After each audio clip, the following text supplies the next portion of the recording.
Amang Diyos na pinakamakapangyarihan sa lahat, na sa isang salita, nilalang ang mundo at patuloy na nangungusap sa sangkatauhan. Taos-pusong aming pasasalamat, kaming mga naglilingkod sa bayan bilang online media broadcasters, mga mobile journalists at 10 ng aming mga kapatid sa pamamahayag. Pinupuri ka namin sa ipinagkaloob na malikhaing talino, kaalamang teknikal at kakayahang panaigin po ang katotohanan. Magtaglay po sana kami ng karunungan, matibay na integridad, malawak na pananaw at makatarungang mga desisyon sa aming mga tungkulin.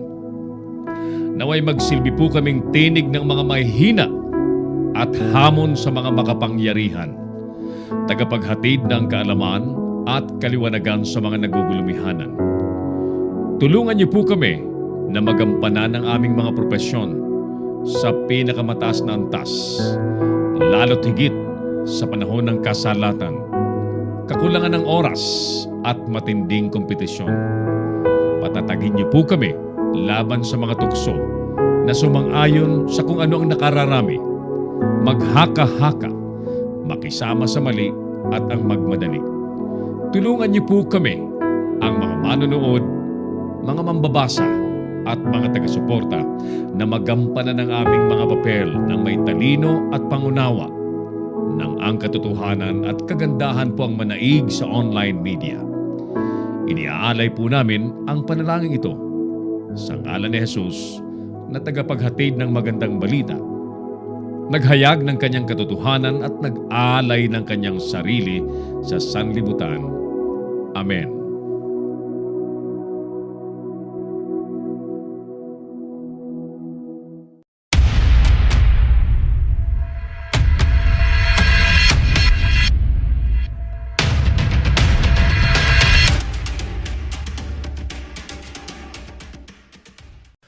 Narito ang mga isyong dapat abangan sa Kamaong Asero. Suspect na ng balat ng mukha ng dalagita na huli na! Ex-boyfriend, suspect din sa rape murder case ng dalagitang binalatan ng mukha. Dahil naman po sa patuloy na bakbakan ng militar at BIFF, 2,000 residente inilikas na. Sanhi naman ang withdrawal sa ICC ng bansa, mga kaanak ng ilang namatay sa war on drugs, dismayado. Naiya hinigpitan ng Immigration Bureau sa mga pagpapalusot ng minor de edad na OFW. Palasyo ikinagalak ang pagbawi ng Kamara sa kontrobersyal na budget. Supreme Court naglabas ng TRO laban sa PhilSat implementation. Makarang maglandfall, Chedeng magiging low pressure na lamang. At Phibox nagbabala, magma ng Mayon Volcano, posible pang umangat.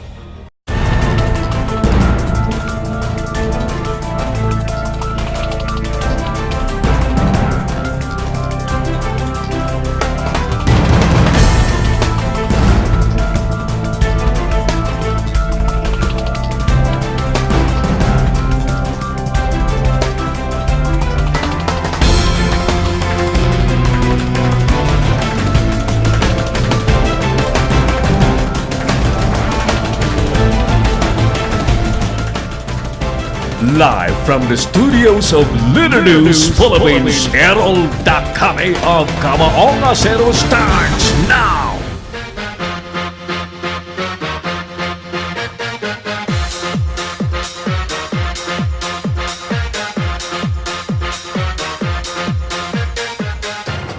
Malulutas ba ng higanteng doble plaka ang mga krimen na ginagamitan po ng mga motorsiklo? Ika nga'y mga riding and tandem murderers. Ulitin natin, malulutas ba ang mga krimen sa pamamagitan po ng higanting doble plaka? Mga krimen na ginagamitan po ng mga motorsiklo. Hi and hello! Magandang hapon po mga suki.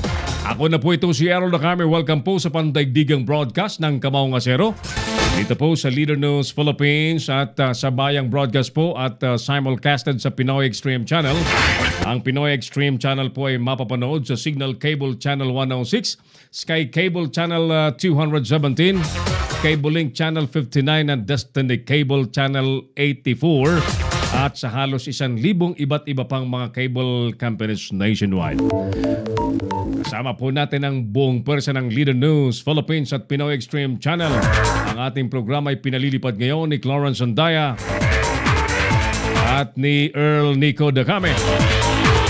Habang ang ating Creative Director Mark Anthony Reynoso ay nakaremote at ang ating Creative Producer Carlo Reyes ay nakaremote din. Naniniwala ba kayong malulutas ng higanting doble plaka ang mga krimen na ginagamitan po ng motorsiklo? Huwag niyo pong kaligtang mag-like, mag-comment at i-share ang ating mga video pati ng ating FB page ng Leader News Philippines para po mas maraming nakakalam sa mga totoong nangyayari po sa ating bansa. Ang ating mga telepono sa studio mga suki ay 0927-494-2175 at 0949-736-5000. Mainit po ang ating magiging tema sa hapon pong ito sapagkat nilagdaan na nga po ng Pangulong Duterte ang batas hinggil po sa pagkakaroon ng mas malaki at doble plaka po para sa mga nagmomotorsiklo. Sa mga motorsiklo per se. Ayan, magandang hapon po sa lahat ng mga riders. Yan. Mga solo riders, mga miyembro po ng iba't ibang mga riding community. Magandang hapon po sa inyo at welcome sa palatuntunang Kamaong Asero. Sumali po kayo sa ating talastasan this afternoon. Malulutas ba? Naniniwala ba kayong malulutas ng doble plakang malalaki ang iba't ibang krimen na ginagamitan po ng motorsiklo? Yan po ang ating main topic this afternoon. Meantime mga kaibigan, bilang pangbungad na ratsada, alibasin na po muna natin ang mga balitang hatid sa atin ng ating mga Leader News reporters. Buwis daw sa mga kooperatiba nagsisilbing parusa ayon po kay Senadora Cynthia Villar. Alamin natin ang detalye ng balitang yan hatid na sa atin ni partner Jojo Sikat. Yes, paring Joe, magandang hapon. Pasok! Itinuturing nitong si Senadora Cynthia Villar na parusa para sa mga kooperatiba itong pagpapataw sa kanila ng buwis ng pamahalaan. Ito yung nabanggit ng Senadora sa kanya naging talumpati sa harap ng libu-libong miyembro ng ang simbayanan ni Maria Multipurpose Cooperatives na nakakatulong para sa kabuhayan ng mga libu-libong pamilya sa bansa. Dumalo kasi itong Senadora sa ika-28 anibersaryo ng naturang kooperatiba na ginanap sa Taguig City University Auditorium kung saan umaabot na sa bilang ng 26,000 ang kabuang miyembro nito.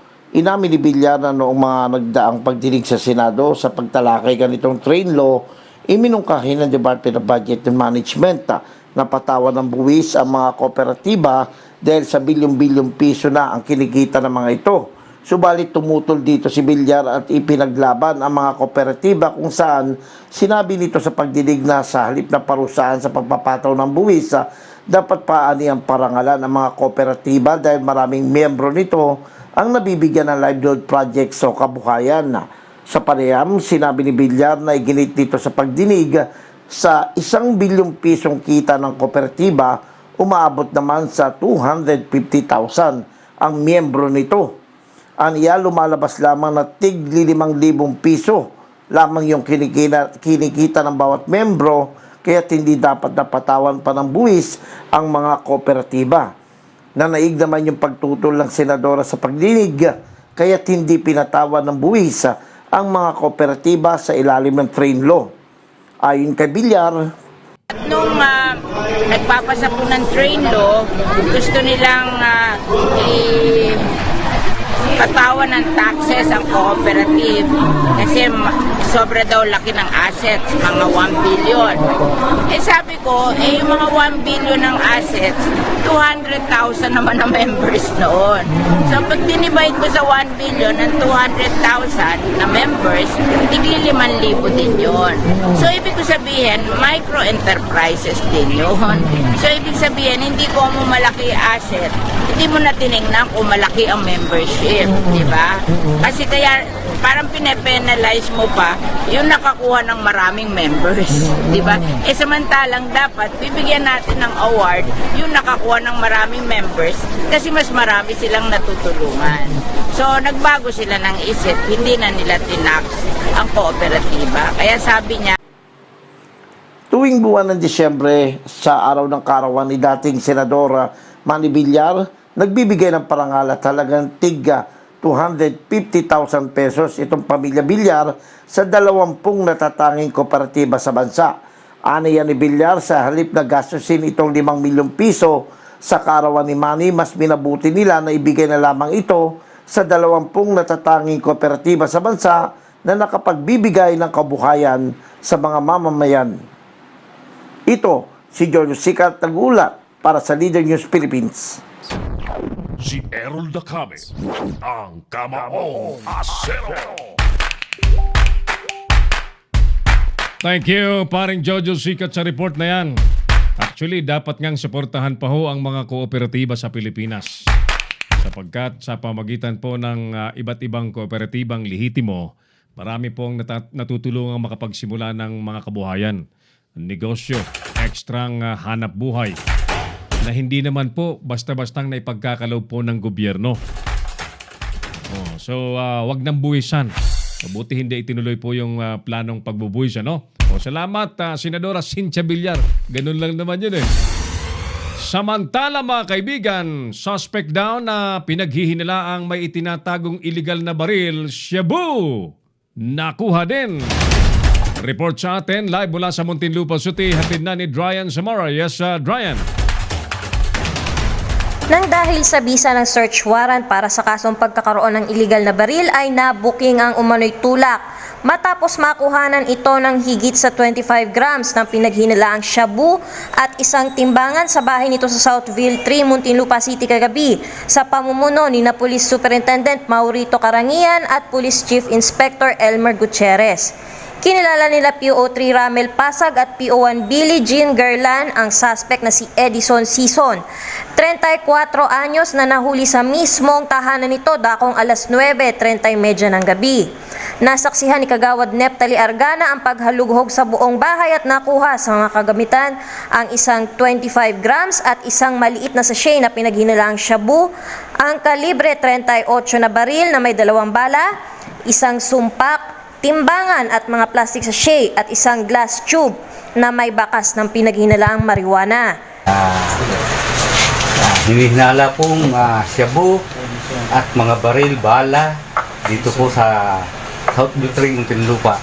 Kami po ay lubos na nagpapasalamat sa namumuno ng PNP dito po sa Muntinlupa. Maraming salamat. Sinabi ni Major Gutierrez na may record na dati bilang surrendery ang suspect. Establish tayo ng ating mga deponent, ating mga asset para sila yung magbigay sa atin ng informasyon. At positive na. So yung suspect natin, sir, wala siyang ibang trabaho kundi yung pagtutulak lang, sir? Sa pagkakaalam namin, nagta-tricycle siya. So, hindi naman regular, then other than that, wala naman. Hindi alam ito. Okay, sir. Thank you po. Naharap sa kasong paglabag sa Republic Act 10591 at 9165 ang suspect. Mula sa Muntinlupa City, Dryan Zamora, Leader News, Philippines. Si Errol Dacame, ang Kamaong Asero. Bigat ang kasong kakarapin ng ungas na yon. Illegal possession of firearms at yung illegal drugs. Baka hindi na makalabas yun. Kasi yung illegal possession of firearms ay 200,000 yan, Clarence. Yun sa drugs pa. Malaki ang problema niya. Isa pang report mga suki. Abay, good news po ito sa mga senador at mga empleyado po ng Senado. Meron na raw pong bagong gusali ang Senado after so many years na ang mga senador po ay nangungupahan sa GSIS. Yung mga pumupunta po dyan sa Senado, yung building ng Senado itself, ay hindi po yan pag-aari ng Senado. Ayan, nangungupahan lang ang Senado. Oo. Nalilate din kaya ang Senado magbayad. They're just renting from the GSIS. Alamin natin ang magandang balitang yan. Hatid na ni nagbabalik sa ating program. Paring Jojo Sikat. Paring Jojo, go ahead. Inaasahang magagamit na sa 3rd regular session ng 18th Congress sa taong 2021 itong bagong gusali ng Senado sa May Navy Village sa Taguig City. Ito yung inihayag nitong si Senator Pampilo Lacson sa sinagawang groundbreaking ceremony ng new Senate building kaninang umaga. Ayon sa Senador, inabot ng 8.9 billion pesos ang bidding price ng AECOM Philippines na nanalong kontratista ng Senate Complex. Bukod sa mga tanggapan nga ng Senado, mapaparentahan din sa iba't ibang government agencies ang ilang bahagi ng gusali. Samantala, matatapos itong kabuuang pagpapatayo ng complex sa taong 2022 at ito'y pamumunuan ng Department of Public Works and Highway. Pinangunahan nitong si Senate President Vicente Tito Soto III, itong naturang groundbreaking kasama sina Majority Leader Juan Miguel Zubiri, Minority Leader Franklin Dillon, Senate President and Pro Tempore Ralph Recto, Senator Win Gatchalian, Senadora Nancy Binay, Senadora Loren Legarda, Senador Joel Villanueva, Senador Sari Angara at itong si Senador Gregorio Gringo Honasan. Ito si George Sikat nagulat para sa Leader News Philippines. Si Errol Dacame, ang Kamaong Asero. At long last, nag-groundbreaking na pala. Maliban po sa Senado, marami pang ahensya ng gobyerno ang walang sariling opisina. For so many years, ang DILG rin, wala rin sariling opisina yan eh. Nakarenta dyan sa building sa may Kamyas. Ng building po ay pagmamayari ng sinasabing dati, sinasabing may kwento daw may kwento daw sa wedding yung may-ari. Tapos DILG pa ang nangungupahan. Ulitin na natin mga suki ang ating survey question sa hapon pong ito. Naniniwala ba kayong malulutas ang mga krimen sa pamamagitan po ng higanting doble plaka na ginagamitan po ng mga motorsiklo? Krimen na ginagamitan po ng mga motorsiklo, aka riding in tandem murderers. Sa hapon pong ito mga suki, kasama natin sa studio ang ating Operations Head Engineer Oliver Licop, who happens to be the chairman founder po ng Heroes Alliance Incorporated. Isa pong grupo ng mga nagmumotorsiklo na ang tanging layunin po ay maturuan ang lahat ng pagmumotorsiklo, paggamit ng kalsada ng safe na safe. At syempre, may makasabayan na charity pa. Sir Oliver, magandang hapon. Welcome sa Kamaong Asero. Okay. Magandang hapon, Kairol. And maraming salamat at binigyan nyo kami ng pagkakataon para ibigay yung saloobin ng mga riders regarding dito sa doble plaka bill. Oo. Ano nga yung title ng controversial na batas na ito na pinirmahan ni Presidente? It is yung Motorcycle Crime Prevention Act. Very specific, Yeah. Motorcycle Crime Prevention Act. Alright. Nung marinig, of course, binabantayan nyo ito, di ba? Binabantayan nyo ito sa hearing sa Kamara. It includes yung hearing sa Senado, no? Ang controversial kasi rito ay yung size and the purpose. Yes. Anong immediate reactions ng mga kasama sa riding community? Well, sa riding community, kasi matagal na naming sinasabi yan palagi sa mga mambabatas natin, sa mga gumagawa ng mga bill na yan, sa Kongreso, sa mga senador, na actually yung RA 4136 is halos nandoon na halos lahat ng mga batas na para sa motorsiklo o para sa mga bihikulo. Nagtataka lang kami bakit tuwing magkakaroon ng problema, katulad niyan, na naging laganap yung krimen gamit ang motorsiklo. Kami yung napapag-initan palagi. Dahil unang-una, yung plaka, ang ginagamit ng mga kriminal na motorsiklo ay yung mga walang Ay, plaka. walang plaka, tama ka. Yung Walang mga plaka. may mga plaka na for registration. Yung Yeah. mga plaka na pasuna. At minsan ginagamit nila yung plaka ng motor na kinopya nila sa iba. Right. Or ninakaw nilang motor. Tama. Hindi sila gagamit ng motorsiklo na may pagkakakilanlan kung sino ang nagmamay-ari ng motorsiklo na yon. Therefore, hindi yung size Walang ng plaka ang problema. Actually, Ka-Errol, hindi na ako pupunta dun sa size. Right. Ako din. Doon na lang ako sa plaka eh. Tamang pag-iimplementa ng batas. Unang-una, paano mong tamang pag-iimplementa ng batas? Yung plaka, higpitan natin yung kumbaga pagdi-display ng plaka kasi marami dyan yung plaka nakatikwas, yung plaka tinted, yung plaka hindi nakarehistro.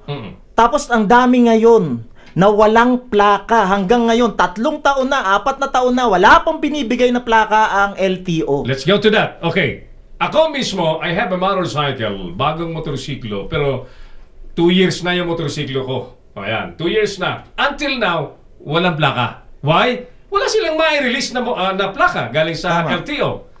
Pero, as a motorcycle rider, lagi akong subject to inspection ng mga police. So, I am being punished, I feel I'm being punished of the failure of an agency, government agency, na Tama. hindi ko naman dapat kasalanan. Tama. Di ba? So, alam mo, well, mga kaibigan, we wanted to hear your voice about this, no? Bagamat ito'y napirmahan na ng Pangulong Duterte, batas na ito, we still have the chance. We still have the chance. So, ano pa, sir, Sir Oliver, ang mga contention nyo dyan, ano?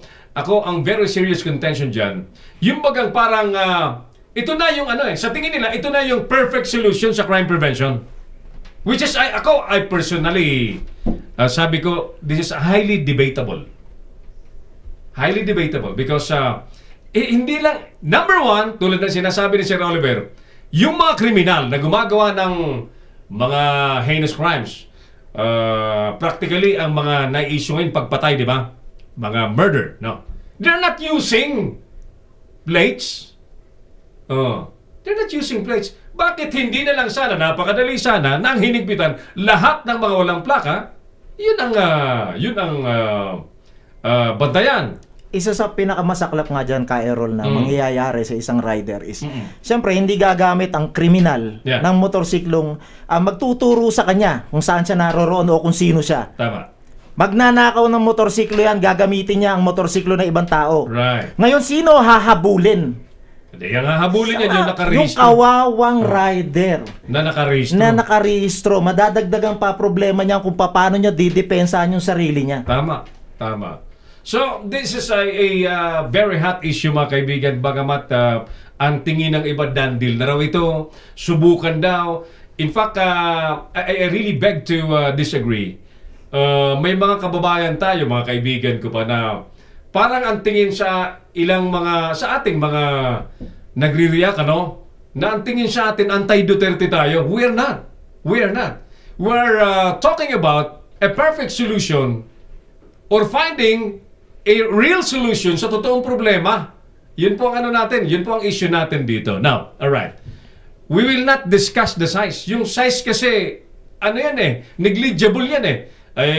Kahit isang di pang plaka yan, o kalahating di pa yan, ang issue natin dito, will this, or can this plates, new plates, help solve criminalities, especially yung mga riding in tandem murderers. Yan ang ating main topic, mga suki.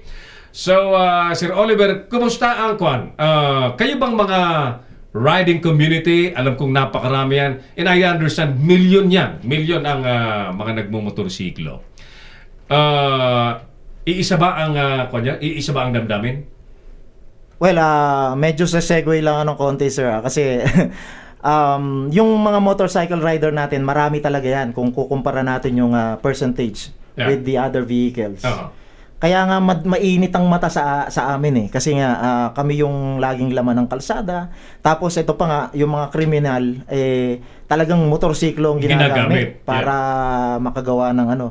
Isa pang problema ng riding community regarding diyan sa sa plaka na yan na kinasasama ng loob ng marami talaga is wala na nga maibigay na plaka, dadalawahin pa.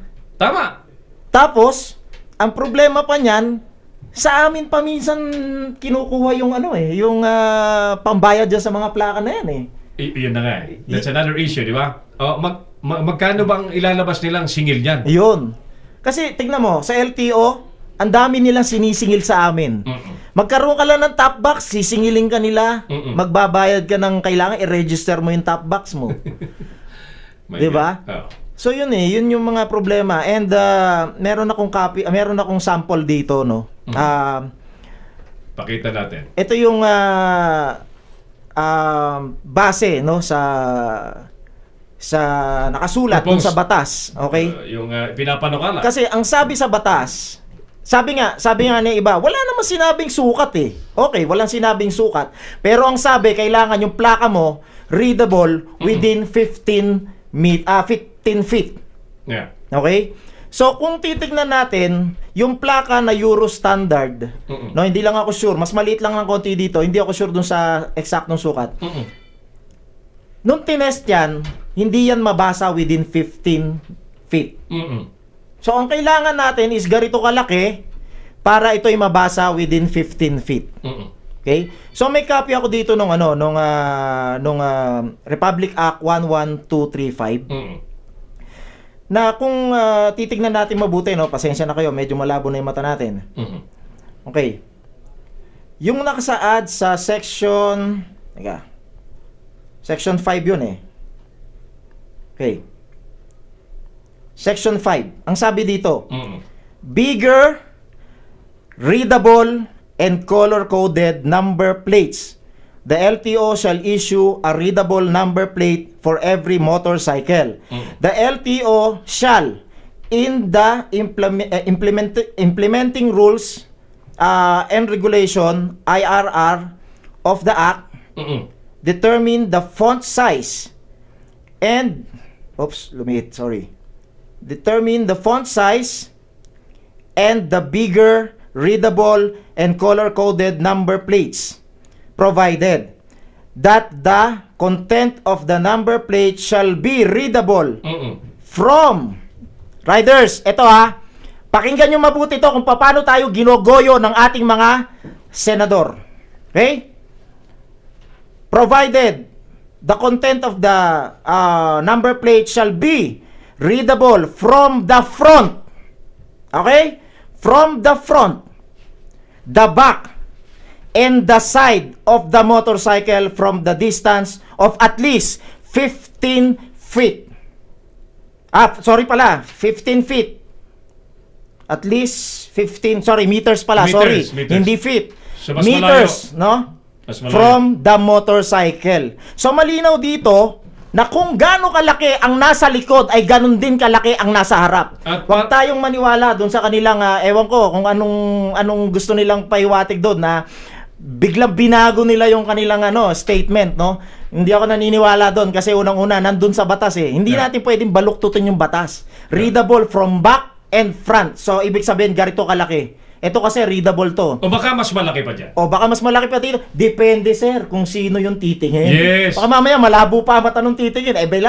Mas lalong lalakihan yan. So, 15 meters medyo may distansya yon. Alright. So, bago tayo sana nag-decide yung mga mambabatas. Basically, yung ipinasang batas, dumaan yan sa Kongreso. Dumaan yan sa Senado bago yan napirmahan ng Pangulong Duterte. Sana pinakinggan ng lahat. Sana talagang may eksperto na tinanong as to the issues na gustong iresolba ng plaka. No? Kasi having plates bigger than the existing plates, I don't really think na yan ang solusyon sa krimen. Sir, dagdagan ko na yung sinasabi mo. Sana merong mga eksperto. Actually, ang Riders of the Philippines o ROTP is umattend sa mga lately na lang sa mga ano, no? Inimbita ba sila? Actually, nilalabas namin yung aming gustong sabihin tungkol Oo. dito sa plaka na to. Oo. Pero Hindi talagang pinakinggan? hindi pinakinggan. Yun ang problema. Diretso talaga. Yun ang diretso. problema dyan. We are actually the ROTP, we are suggesting na paboran nila yung version ng Congress. Pero nagdire-diretso yung ano, and talagang pinanindigan ni Senador Dick Gordon yung ating bill, no? So kaya maraming galit na riders. Tapos ngayon maglalabas siya ng statement na binabawi niya yung sa harap daw pwedeng decals, hindi naman daw ganun kalaki. Sino ba ang ano, by the way, sino ang proponent ng ano, ng batas na yun sa Kamara, sa House? Sa House.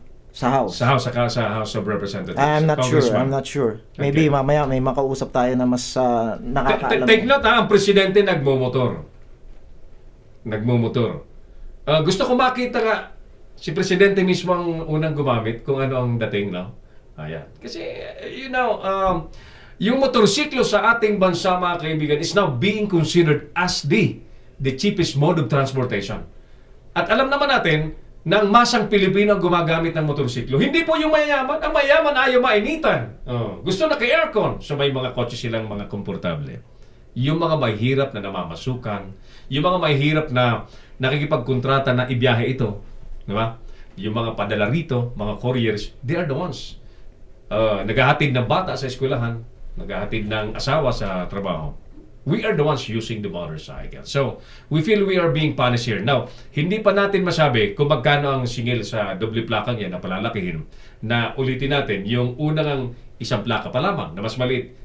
Until now, hindi po ma-deliver ng LTO, mga kaibigan. So, we would like to hear your voices, mga kaibigan ko, mga suki. Dito po sa programang Kamao Ngasero, naniniwala ba kayong malulutas ng higanting doble plaka ang mga krimeng ginagamitan po ng mga motorsiklo? Right. So, balikan natin si Sir Oliver, ang chairman and founder po ng Heroes Alliance Incorporated. At mamaya may kakausapin pa tayong isang mas maalam din, malaki ding grupo sa Pilipinas ng mga riders para samahan tayo sa ating palatuntunan.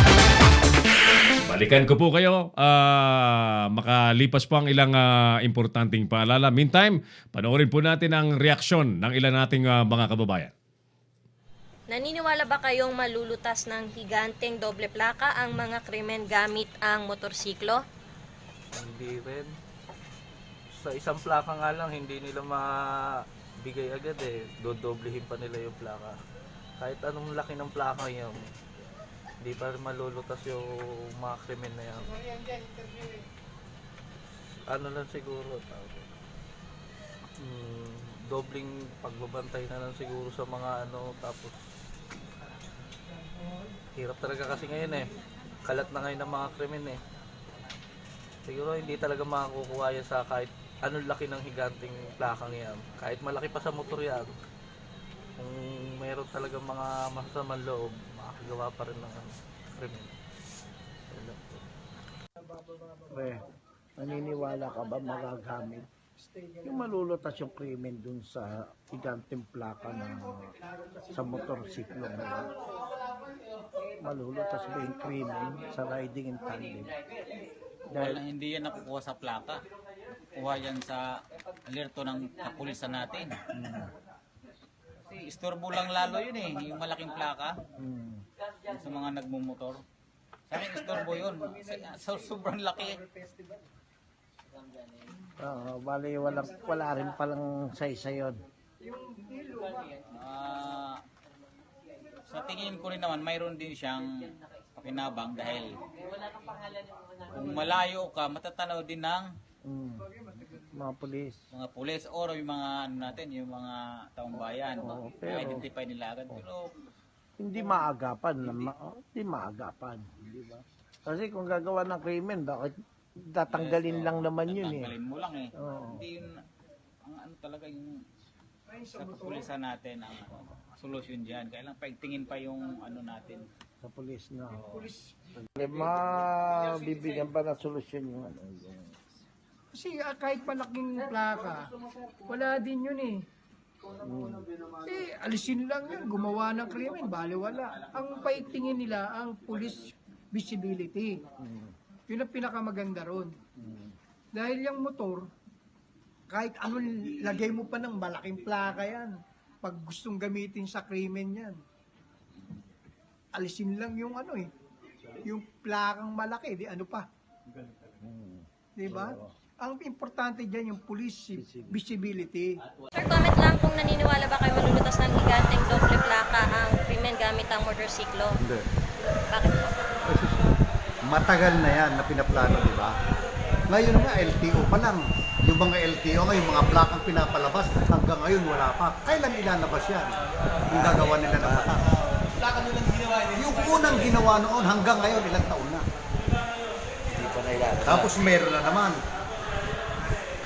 Kaya, sa akin talagang against natin.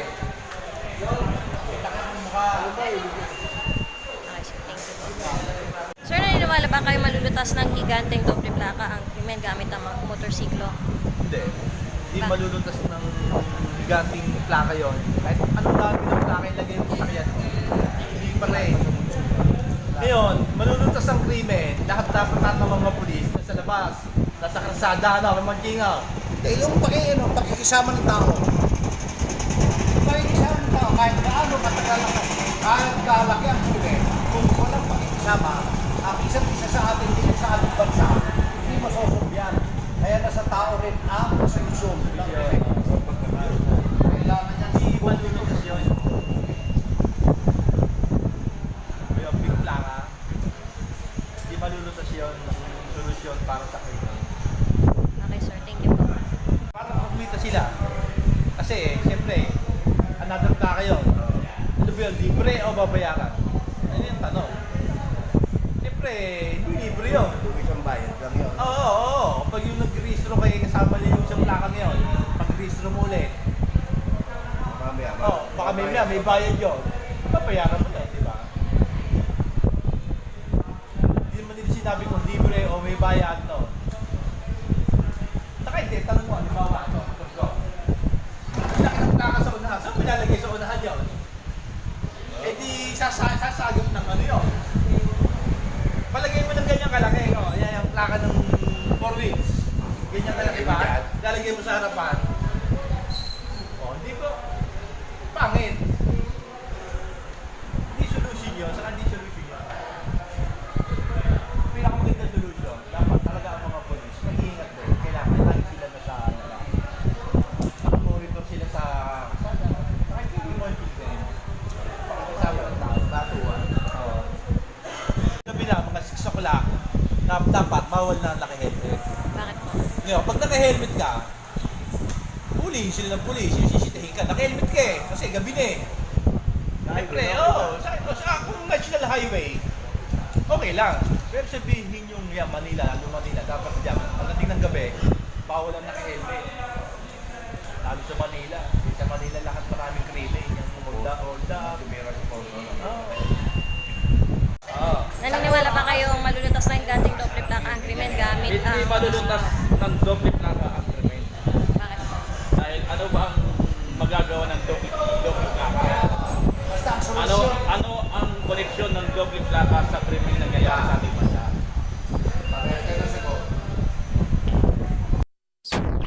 Si Errol Dacame, ang Kamaong Asero.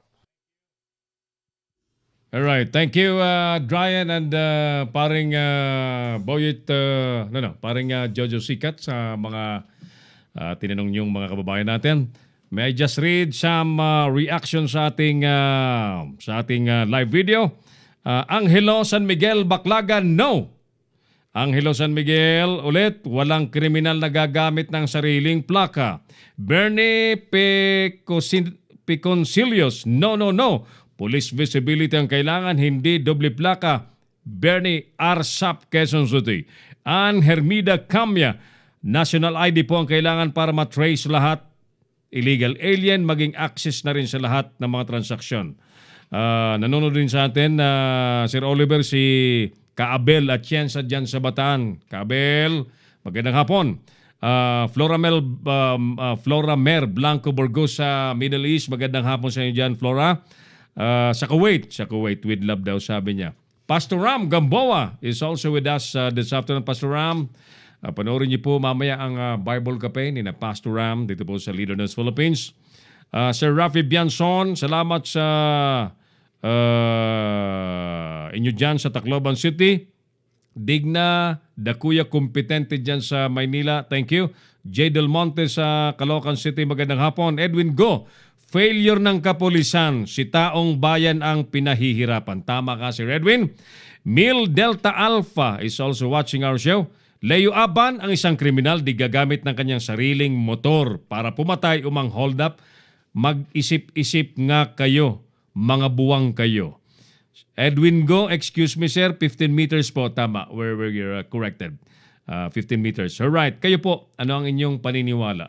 Kayo ba'y kumbinsido na malulutas ng higanting doble plaka ang mga krimeng ginagamitan po ng motorsiklo? Balikan po namin kayo pagkalipas po ng ilang importanteng paalala. Magbabalik si Errol Dacame sa Kamaong Asero. Bring your business over 1 million TV or online. Reach your target customers anytime, anywhere. Your brand on TV or on the web. Get more customers and grow your business. Advertise now.